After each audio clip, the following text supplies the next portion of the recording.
The Season 4 leaderboard is Anderson.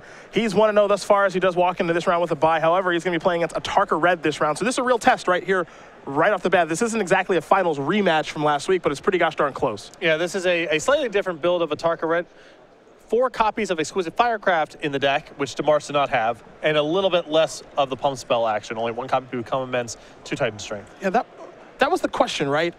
You know, are players like Okowita going to dial back here on the pump spells because now people know that they're coming? You know, if people know that Titan Strength become immense and Temur Battle Rage are coming, how powerful are they? He's decided not powerful enough and dialing it back and has a little bit more direct damage. Yeah, exactly. So trying to be able to beat people who are overloading on cheap removal spells, maybe even anticipating something like Dispel becoming popular, because Demars' winning deck is vulnerable to Dispel. Yes. And it's not just because he has a lot of instants, it's that a lot of times he's trying to chain together multiple instances in the same turn.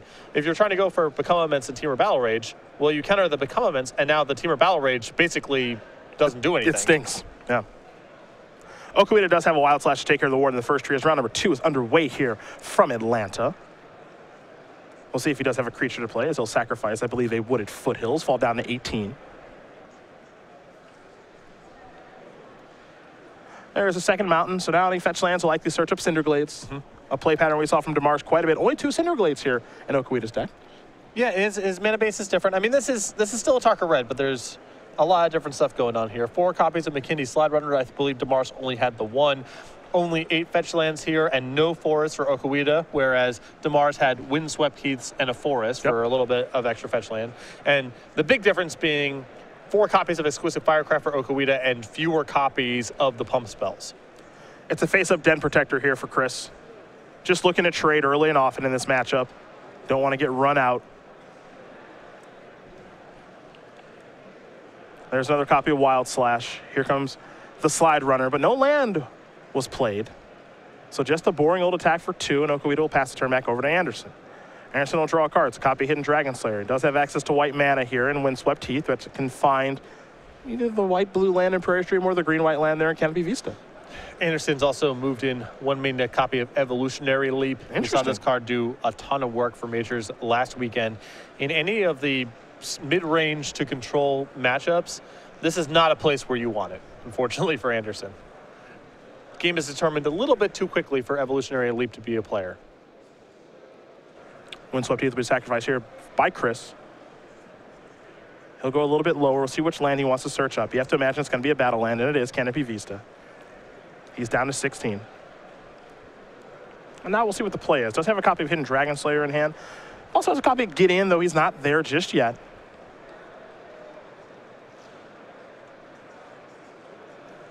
And it will be a morphed Hidden Dragon Slayer. After Okowita does shuffle Anderson's deck, we'll be heading back his way. And it's a 3rd copy of Wild Slash there by Alex. And now it's time for him to draw.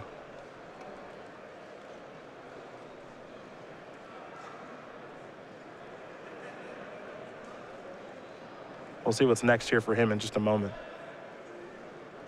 He's got an Abbott. A lot of good hits here. Abbott not being one of them. I get a feeling that land there was a real prize. Well, he does have one in his hand, fortunately for him. It's a fetch land. That'll trigger the Slide Runner, as will the land that comes from the fetch land as well. So it'll be an attack here for at least 4 as he gets a Cinderglade.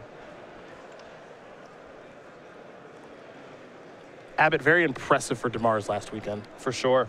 Just a generally impressive card, honestly. And it's really interesting how good it was for Demars, because you'd imagine he would get into spots all the time where he would flip over a pump spell he either couldn't cast or maybe he wasn't really ready to do very much with. His deck didn't even look like it was trying to maximize Abbott, and it was still great for him when we watched him on camera. Anderson will draw a copy of Hangerback Walker. He'll play Lumbering Falls. Now here comes Hangerback. Lumbering Falls good in combination with Gideon and his emblem. And just a generally pretty good land, assuming it's a freebie in your deck. You know, right now, entering the battlefield tapped, it's unclear how much damage that's doing to Chris. But, you know, if you do work your way into longer games like this deck is trying to do, not the worst thing we've ever seen. Though we are seeing the cost that Chris is paying here. Yes. He has the 1 Evolutionary Leap in his hand, not the matchup for it. he doesn't have double white right now for the Gideon that's in his hand, and he just had a land come into play tap, which prevented him from making the hangerback walker or 2-2. You do not have a lot of margin for error against a Tarka Red, so it wouldn't surprise me if this added up to being the difference between him winning and losing game 1. Exquisite Firecraft appears to be going upstairs to Anderson. Now here come the beatdowns. And hangerback walker here as a 1-1 can't profitably block anything. There's a landfall trigger and there's a prowess trigger, so this is just a chump block. Yep. And this is exactly what you talked about. If that land, Lumbering Falls, entered the battlefield untapped, different story here. If he's able to play Gideon last turn, or if he just made a 2-2 hangerback walker, this looks very different. Yep. Not a lot of margin for error, and Anderson's paying all these little costs right now, and it might add up to something he can't overcome. Got a Thopter token on the way.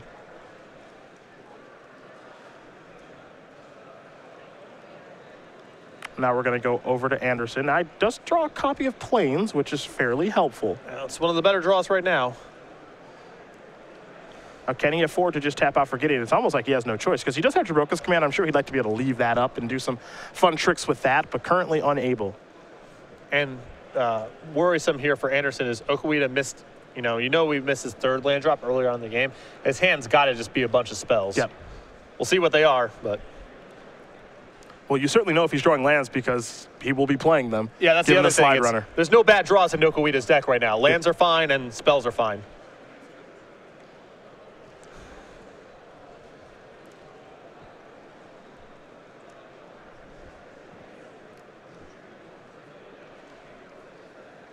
Well, there is a mountain. Untriggered landfall. Here's a Hordling Outburst. Card we did not see from Damar's last week, but Okowita actually has 4 copies, so he's definitely changed some things up here. You see him playing that pre-combat because he wants to get the prowess trigger from the Abbot, which he does. Gideon will trade, Gideon's token will trade with the Abbot, and then some damage will come across. Anderson down to 2 now. Flooded Strand the draw here for Chris. He'll play that land. So on the table, Anderson is not dead because Dramoka's command will allow him to manage 3 creatures next turn. He has 2 blocks, plus he can fight something. Yep. I'm going to play a copy of Evolutionary Leap right now and just pass the turn back with Jamoka's command at the ready. There's a land. Here come the beatdowns. I believe Okowita empty-handed at this point. Chris is going to do some blocking. He'll also get to do a little bit of fighting.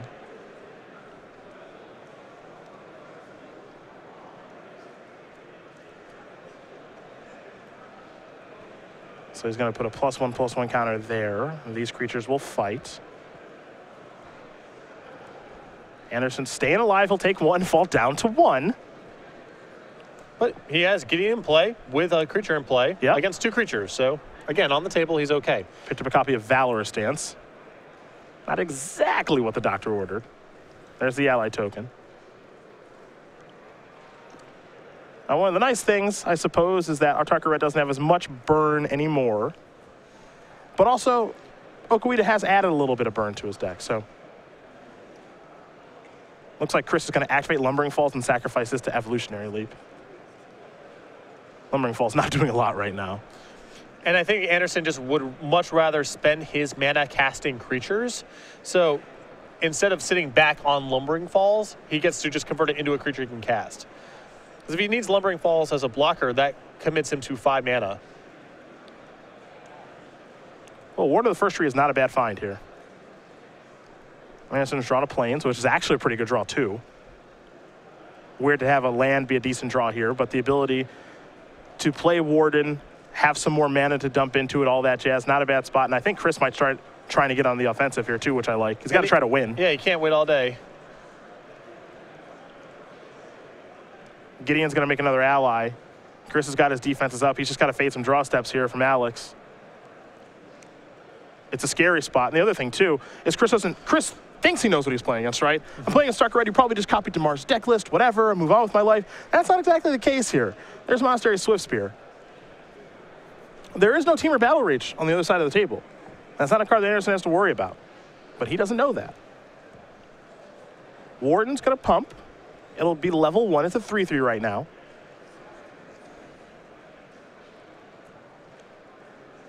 Flooded Strand the draw. Not going to be very helpful. I'm very curious if Chris is just going to go to lifelink mode here with the Warden. I would. I mean, you get in one hit, now you're out of Wild Slash range. Okowita's already played 3, but there's still 1 hanging out on the deck. And if you hit the following turn, then Exquisite Firecraft doesn't kill you, and then Okowita is probably drawing very slim.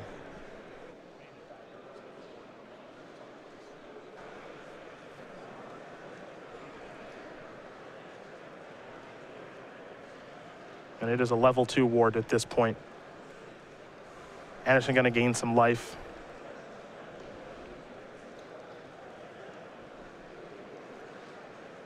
There is the Strand.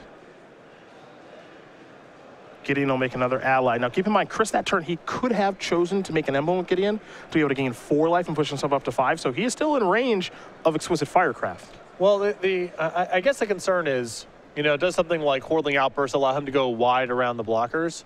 But I agree with you. It does seem like a priority for Anderson to get to 5 or higher because you've seen Exquisite Firecraft. You don't know how many copies are in the list. Okowita happens to be playing with 4, actually, so he's got a fair number of them. But once you get out of range of 1 burn spell, Anderson's advantage in resources right now is overwhelming. He just has to make sure he doesn't get killed out of nowhere. Well, we'll see if he can keep it going.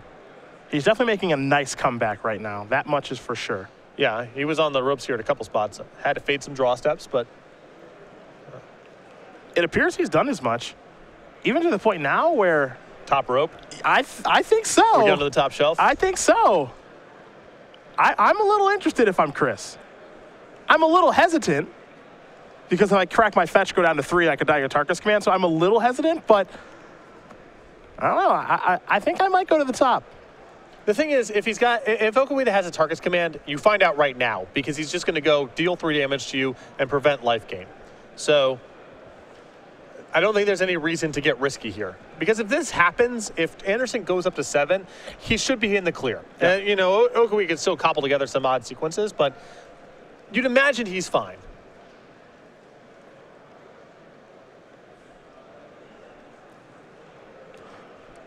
Well, it looks like he is going to go up to 7 now. And now it does feel like Chris is kind of in the clear here. Yeah. And that's why I appreciate Anderson not going for broke on that attack. Because this is probably a winning position. And cracking the fetch land there, going to 3, that's an easy way to get killed. Did draw a Death Mist Raptor for the turn, but he's just going to pass the turn back. And we could see Chris maybe try to go for a lethal attack next turn. Gideon's Emblem could work its way into the equation, all that good stuff.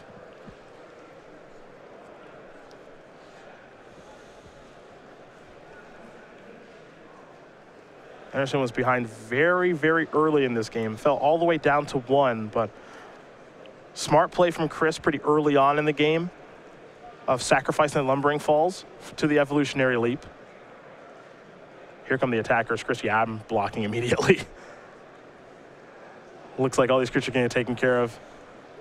It was a desperation attack there from Okowita. It did not work, and Chris Anderson's going to win game number 1 here over Alex Okowita.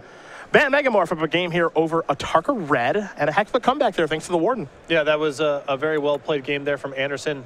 You know, dangerous territory for sure, and the way that he built his deck definitely makes it worse for this matchup, but was able to get out of game 1, and now should be in pretty good shape going to the sideboard of games. Well, to the sideboards we are going to go, and we will start with Alex Okowita. He's got 3 Scab Clan Berserkers, 4 copies of Roast, 2 Boiling Earth, 2 Touch of the Void, 2 Outpost Siege, a Heel Cutter, and an Arc Lightning. I like the Heel Cutter and the 2 copies of Touch of the Void as an answer to Hangerback Walker and Exiling being generally valuable here. Roast, I don't think is great for this matchup. Anderson's got a lot of interchangeable creatures. There's nothing that's particularly hard to kill. So I think Roast is going to too much removal spells, but I like Heel Cutter and Touch of the Void. What do we see here for Chris Anderson? 2 Dispel, 2 Disdainful Stroke, a Negate, 2 Stratus Dancer, 2 Surge of Righteousness, 2 copies of Evolutionary Leap, a Master the Unseen, Basic Island, Stasis Snare, and Citadel Siege. I think you're going to see the 2 copies of Dispel alongside the Negate and the 2 copies of Surge of Righteousness. I think those easily come in. I think the Stratus Dancers they're not bad for this matchup, and Anderson does have some not efficient cards to cut. I don't know if he's going to bring in 7 cards here, but if he wants more anti-spell measures than Stratus Dancer is slow but tolerable. Well, these players will shuffle up here for game number 2. Alex Okowita will be on the play, and we'll talk about the Season 4 schedule here on the Open Series. We're in Atlanta this weekend. We'll be crowning a champion here soon enough, where someone's walking out here with $5,000, 25 Open Series points, and an invite to our Season 4 Invitational in Las Vegas. We take a week off next week for the Pro Tour, and then we're going to St. Louis. Yeah, we go to St. Louis for some post-ban update Legacy, then Modern in Dallas, Standard in Philadelphia. After that, we have the Seal Grand Prix. You can get more information already at StarStadiumGames.com/GP Atlanta, November 13th through the 15th. A Standard Open Series event in Kansas City, Legacy in New Jersey, Standard in Denver. Then the Season 4 Invitational in Las Vegas, Nevada. Standard and Modern as the invitational formats with a 2-day $20,000 Standard Open Series event, December 11th through the 13th. And then a week later, close out the year, Players Championship, Roanoke, Virginia, at the Star City Games headquarters. December 19th through the 20th is going to be that fantastic tournament. But for all these Open Series events that are taking place before the Invitational, you can get this bad boy. It's Hop and Rabbit Master. It's our Season 4 playmat. And it's simple stuff. You sign up for the main event, you're getting one of these. Yeah, any of the 2-day $20,000 Open Series events through the Open Series event in Denver, December the 5th. You sign up, you get this playmat on site. We get ready here for game number 2. Chris Anderson was able to come all the way back to win game number 1 there. It's been a heck of a run here for Chris, really all year long. He's number 18 here on our Season 4 leaderboard, 25 years old from Indianapolis. We were in his hometown last weekend. Didn't have a great weekend there, but he's had a really good weekend just about everywhere else. Yeah, he's had a great season of playing in the Open Series events. A lot of top 8s to his name, a lot of top 16s as well, and has really turned it on here trying to get to the Players Championship.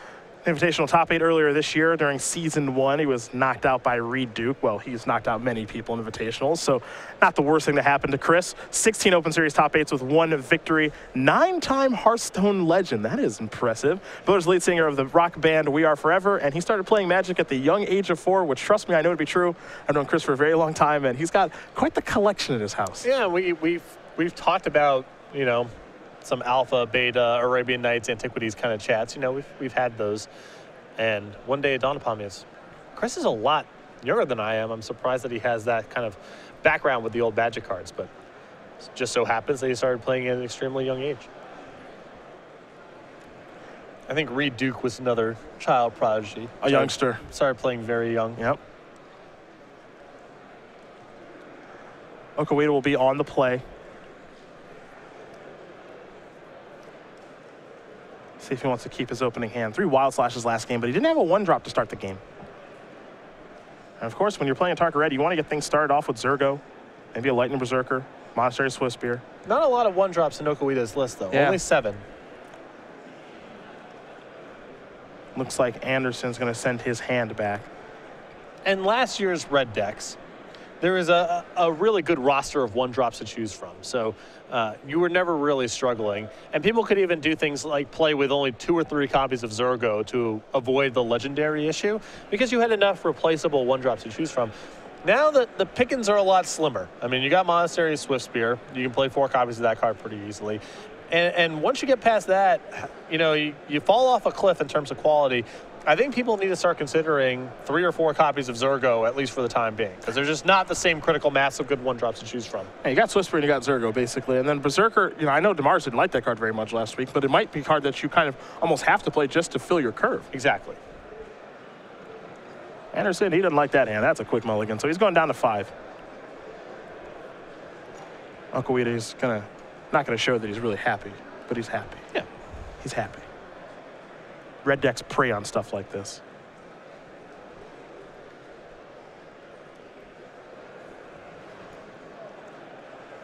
If you are just joining us, Cedric Phillips, Patrick Sullivan, along with Nick Miller in the sideboard, doing your deck techs, picking your feature matches all weekend long. We are here in Atlanta at the Georgia World Congress Center. Same place Grand Prix Atlanta will be held. So we'll actually be back here, what, a month from now? Yeah, I think this is pretty close to the Olympic Park. 96 Olympics were here, I believe. Okay. Is that right? 96, 92? I think 96. I think 96. At SCG Live, hashtag SCGATL. For your tweets all weekend long, we're looking for questions from you at home. Any thoughts on the new standard format that you have? Chris, a big fan of Dispel here this weekend, and basically going out of his way to splash that in the green-white Megamorph deck that Michael Majors got 2nd place with. Some other blue cards in his sideboard as well, but Dispel is really the mainstay as far as the splash is considered. We're seeing some adaptations to some decks from last weekend. Saw Dylan Donegan and Jeskai Black to start off the day. He's made room for Complete Disregard, Tasker, and some other things. So players are already brewing here early this morning as we're underway here in game number 2. Yeah, full 7 blue cards in Anderson's sideboard. Even though main deck he's only got the 1 copy of Dispel. And they are all counter spells. The Kitty Slide Runner there. for Okowita. Now there's a hanger back walker for Chris. So that'll have a counter. Pass the turn back over to Alex. He'll untap and draw. Does he have a land to play is the question.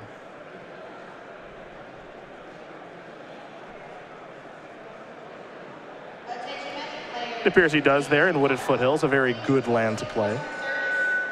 There's a Monastery Swift Spear.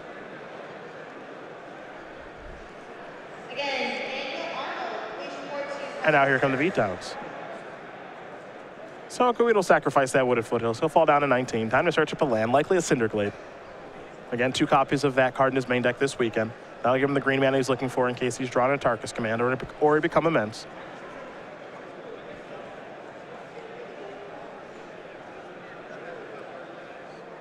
Gotta love this fetch land, battle land synergy that takes place in this format. Mana's gonna be good for everybody. It's certainly gotten better for a Tarka Red. We saw that last weekend. So to me, that's the biggest upgrade for the deck is, you don't have to play these mana confluences that damage your beatdown matchups. You don't have to play with a temple. Here is a Tarkus command. We'll see +1/+1, a prowess trigger, of course. 3 damage likely to be dealt as well. So this is gonna be a pretty big hit. Yeah, I'm counting 11 damage coming across right now. And this was some of the major appeal of this deck. You hit for a lot. Prairie Stream the draw here for Anderson. I'm getting better at a Tarkus command math. Well, you play it so much in Modern, I would hope so. Yes. Takes some time to get used to, but.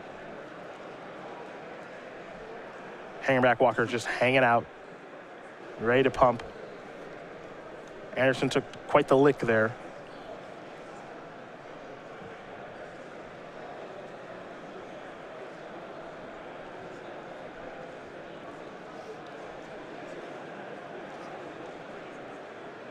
There's a Goblin Heel Cutter. Seen worse draws. Yep. Though this is not really that bad news for Anderson. The goal here was just get to untap with Hangerback Walker and Dromoka's command at the ready. From here, he has a lot of tolerance, a lot of ways to make combat work out well for him. The Heel Cutter does force the issue here.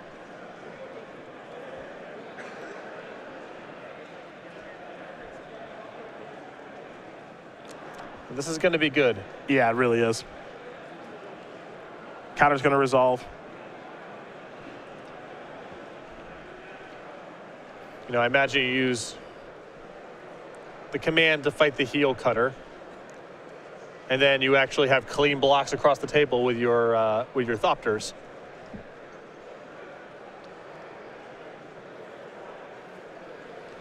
And you get a Thopter left over for your troubles. Yeah, you're doing pretty good here for Chris. So there's your fight. Get a counter as well. 3 Thopters will come out. Really get to just clear up the board. A little bit of trample damage, but that's okay. Yep.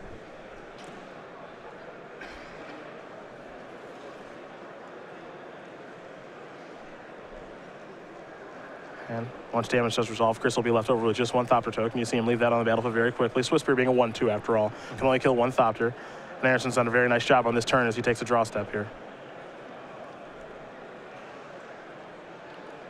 So he will draw. Picked up a copy of Master of the Unseen. A little surprised to see that in after sideboard. Yeah, I mean, this has to be a life gain measure if he wants this card. It is very slow. Prairie Stream will enter the battlefield untapped thanks to the 2 basic planes that are out there. Now there's a Warden.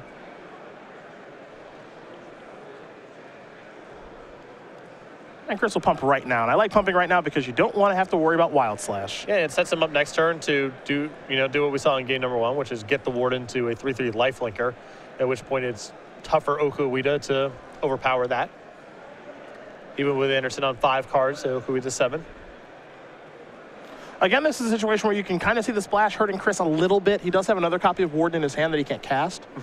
And if you remember watching Majors play last week in Indianapolis, we saw him quite a few times. One of the things that was nice about Michael's deck is you see Abbott reveal Twisted Firecraft, a bit of a fist pump here from Chris. Michael's mana was so good last weekend. Part of the reason for that, he got to play like 10 basics. Yeah, his lands were coming into play untapped all the time. Yeah. And that's a very nice quality to have. It's really understated how powerful that is. And there's a reason that the kind of aggressive 2-color decks don't necessarily go to the 3rd color. For a Tarka Red, for me, a Smoldering Marsh allowing a splash for a self-inflicted wound, very attractive. Yes. I could easily convince myself about doing that. But are you willing to play with the Smoldering Marsh that you're going to draw in your opening hand and it's going to be annoying sometimes? You know, you acknowledge you're not always going to be able to fetch it at a moment's notice, so that you're taking on a little bit more variance to have the right flexibility or the right power level for the deck. But those options are definitely there. Dispel right now feels like a great splash to me, and Anderson's going much heavier in the sideboard with additional counter spells.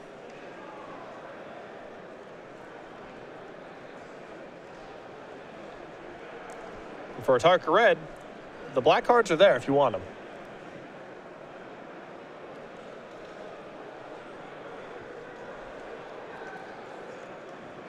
Well, it's time for attacking.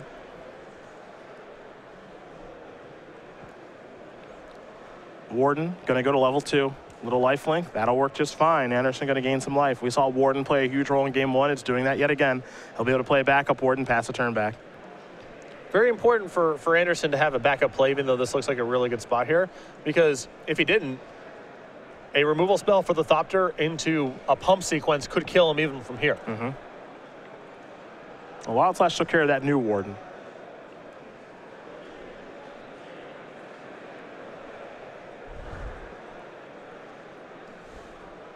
Okowita with Zergo. He's dashing that. He's coming into the red zone. Thopter token cannot block fast enough. Titan strength here on Zergo. Means that there will be a prowess trigger on the Abbot, which will mean it wins the fight there over the Thopter token. 5 damage will be dealt to Anderson, but if Anderson's able to peel off a land here, well, it's real safe to go to the top rope. Yes. So he'll untap. He'll take a draw step. How'd he do? It's a Nissa. Almost. It sort of qualifies as a land. He'll play that. He'll search for a forest here. It feels like that should work. It really does. It's not.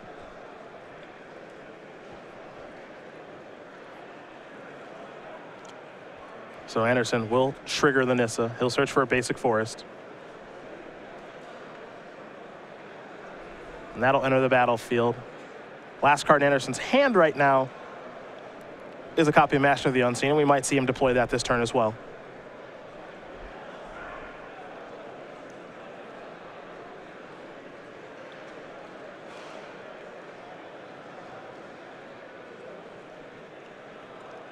So there's the Mastery.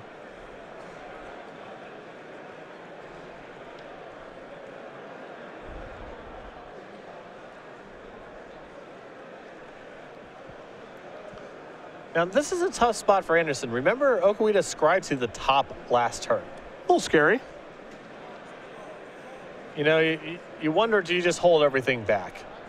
Give yourself the best chance of blocking, because, again, it does not take a ton for Okowita to kill here. And by attacking, you no longer force him to have a trample effect. You no longer force him to have battle rage to be able to set up a kill.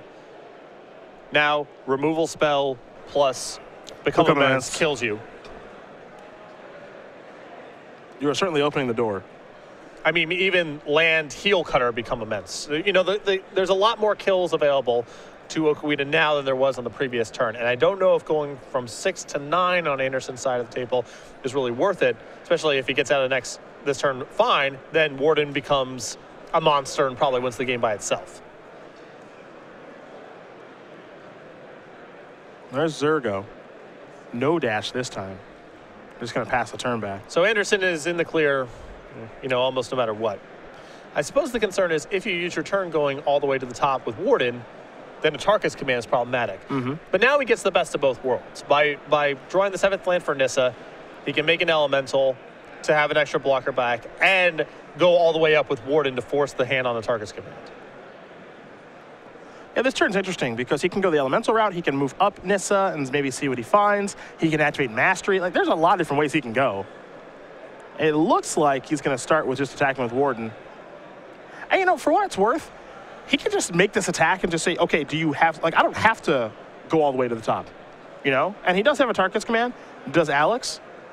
But I kind of like this turn of Chris because I think Chris is just fine with gaining 3. He doesn't have to gain 300. Right. So Command will do a nice job here for Okowita. We'll see how Anderson wants to use Nissa. I mean, at this point, I feel like Anderson just has to put 2 blockers into play. He needs to make an elemental and have a mastery token available. Yep. There's your elemental. 4/4 on the battlefield now.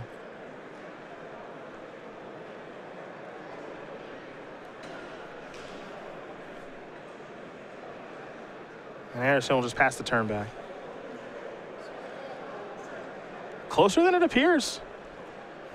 I feel like Okowita was getting ran out of this one, but the ability to deal so much damage to become immense, Titan Strengthen, those combination of cards, it's pretty scary stuff. Atarka Red is just a hard deck to play against. Yep. This iteration, you know, Okowita's he's shown pump spells, he's shown a different creature base, he's shown exquisite firecraft. Anderson's got to play around a lot of different stuff. Anderson doesn't have what we have, which is the deck list in front of us. Yep. He doesn't have that privilege.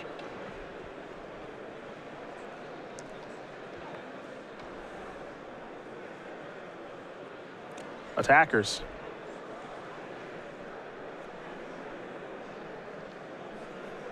Now from Chris, I think I might want to activate that Lumbering Falls instead of manifesting, but I think it's close.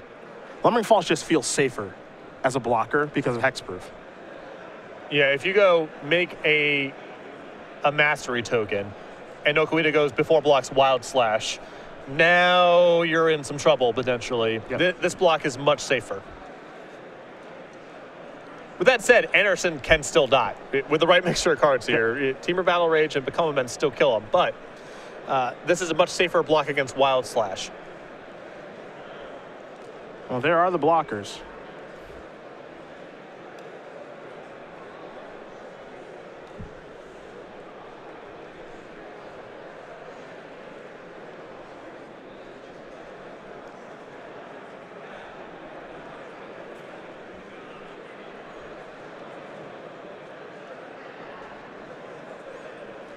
Anderson functioning pretty well for a person on a mulligan to 5 cards. Yeah, you know, I almost forgot that he did mulligan at 5 cards this game. He has done just fine. Well, Hangerback Walker plus Dramoka's command caught him all the way up in terms of card count. Yeah. Those cards have a way of doing that, I suppose. Okowita kind of shuffling the cards back and forth in between his hand, but it is decision-making time here for Alex.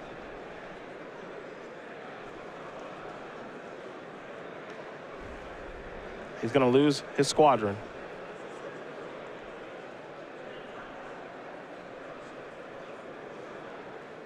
And there's Exquisite Firecraft to take care of the Warden.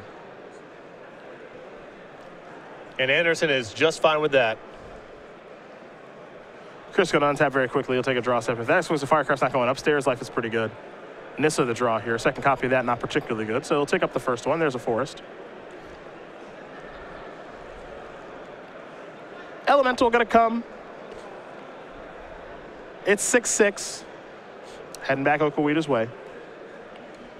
Anderson with the ability to activate Mastery twice here. Here's a Dragon Fodder.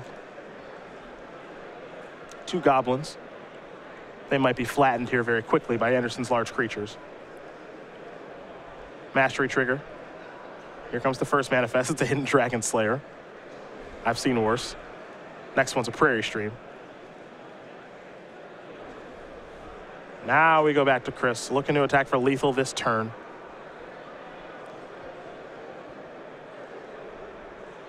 He'll take a draw step here. Picked up another copy of Hidden Dragon Slayer. Nissa will move up to 3. Windswept Teeth will enter the battlefield from Nissa. Lumbering Falls, getting ready to lumber across into the red zone. And with Hidden Dragon Slayer plus the Mastery of Unseen trigger, Anderson gains enough life here if he wants it, where he can be very aggressive in attacking and trying to finish off the game this turn. Looks like the manifested Prairie Stream is going to hang back on defense. Chris playing it a little safe just in case.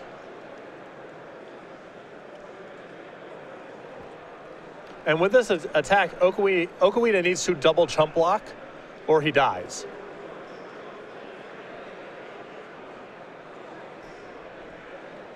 Well, Chris is going to unmorph Hidden Dragon Slayer right away. You'll get a trigger there from Master of the Unseen. Some life will be gained. And it's an attack for 6 right now. And that's going to do it. Chris Anderson going to win this match here over Alex Okowita. 2-0. Megamorph will take down a Tarka Red. And for Chris, the blue cards didn't play much of a role there, but Life Gain certainly did. Yes, and that build that Okowita is playing this weekend, able to interact a lot more than Damars's build, but a lot less explosive. And there was a couple spots there where, in both of those games, where Anderson kind of had to cross his fingers and hope that Okowita didn't have the mixture of cards to kill him. And the construction of Okowita's deck means he's going to have it way less frequently. He's on only the 1 copy of Become Immense. He's playing with 4 copies of Exquisite Firecraft. So he is much more vulnerable to blockers than Damars was last weekend. And Anderson slowly but surely clawed at the board with Hangerback Walkers and Gideons and other threats. And